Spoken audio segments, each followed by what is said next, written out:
بسم اللہ الرحمن الرحیم۔ السلام علیکم ورحمۃ اللہ وبرکاتہ۔ میں ہوں محمد رمضان تبسم اور آپ دیکھ رہے ہیں حجر اسود آفیشل۔ میں امید کرتا ہوں کہ میرے دیکھنے والے تمام بہن بھائی خیریت سے ہوں گے۔ کبھی بھی دنیا داروں سے امیدیں وابستہ نہ کریں۔ ایک بات سنیں بڑی شاندار، امام غزالی نے لکھی ہے۔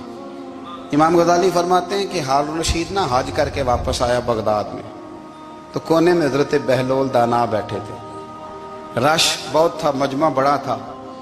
حضرت بہلول دانا بھی سڑک کے کنارے بیٹھے تھے، تو سپاہی کہنے لگے یہاں سے اٹھ جاؤ۔ فرمانے لگے ہارون رشید کی زمین نہیں، زمین میرے رب کی ہے، میں کیوں اٹھوں؟ وہ قریب سے گزرا تو سلام لی، تو آپ نے اس کا پروٹوکول دیکھا تو فرمانے لگے ہارون رشید تجھ سے تگڑے تگڑے موٹے موٹے پروٹوکول میں نے لوگوں کے دیکھے ہیں، اور یہ جو تیرے دائیں بائیں آج تیرے نعرے لگا رہے ہیں یہ پہلے ان لوگوں کے نعرے لگایا کرتے تھے، اور تھوڑا وقت گزرنے دے، جو تیرے بعد آئے گا نا یہ سارے پھر ان کے نعرے بھی لگائیں گے۔ تو جھوٹ کی دنیا میں زندہ ہے، ان سے تو نے امیدیں وابستہ کی ہیں، یہ کل اس کے نعرے لگائیں گے۔ اس کے دل پہ بڑا اثر ہوا، گھوڑے سے اتر آیا، آگے کہنے لگا حضور آپ نے مجھے بڑی اچھی نصیحت کی ہے، میرا دل بڑا ٹھنڈا ہوا ہے۔ میں نے سنا ہے آپ مقروض ہیں، کچھ لوگوں کا قرض، تو مجھے کوئی حکم ہی کر دیں۔ آپ ہنسنے لگے، فرمانے لگے یار تو بڑا ہی بیوقوف ہے، بڑا ہی بیوقوف ہے تو، میں تجھے نصیحت کر رہا ہوں تو مجھے الجھا رہا ہے۔ حضور کوئی حکم کر دیں۔ کیا خوبصورت انداز ہے رب کریم کے بندوں کا۔ حضرت بہلول دانا فرمانے لگے تیرا رب کون ہے؟ کہا اللہ۔ تو فرمایا میرا کون ہے؟ کہا اللہ۔ فرمانے لگے یہ تو نہیں نہ ہو سکتا کہ اللہ ہارون رشید کو دیتا رہے اور بہلول دانا کو بھول ہی جائے، یہ تو نہیں نہ ہو سکتا کہ ہارون رشید کو دیتا رہے اور بہلول دانا کو بھول جائے۔ فرمایا اس کا دل، اس کا ارادہ ہوا، ارادہ قدرت ہوا کہ بہلول مقروض رہنا چاہیے، تو اگر رب مجھے رکھنا چاہتا ہے، دکھ قبول محمد بخشا راضی رہن پیارے، اگر وہ چاہتا ہے میں مقروض رہوں تو میں بھی چاہتا ہوں کہ میں مقروض ہی رہوں، یہ تو نہیں نہ ہو سکتا کہ تجھے دے اور مجھے نہ دے۔ فرمایا میری تجھ سے کوئی امید نہیں، مجھے جب بھی دے گا میرا رب بھی دے گا، اور وہ دے گا تو پھر انشاءاللہ خزانے کھول کے دے گا۔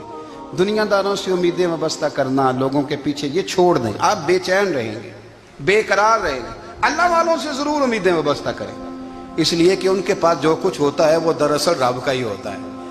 لیکن سیٹھوں سے، نوابوں سے، سیاستدانوں سے باز آ جائیں، ہماری بڑی امیدیں وابستہ ہیں۔ میں اکثر کہتا ہوں جتنے پھیرے نوکری کے لیے دنیا دار کے دروازے پہ لگائے ہیں نا، اس سے کم دفعہ مسجد میں نفل پڑے ہوتے تو رب اتنی بڑی مہربانی فرما دیتا۔ تیسری بات یہ یاد رکھیں، اگر سکون لینا چاہتے ہیں نا، اگر سکون لینا چاہتے ہو نا تو لوگوں کو ڈسکس کرنا بند کر دو۔ بہت ساری کمزوریاں ہمارے اندر ہوتی ہیں نا، پھر اللہ ہماری روزی تو نہیں نہ بند فرماتا، یہ تو نہیں کہتا کہ زمین سے نکل جاؤ۔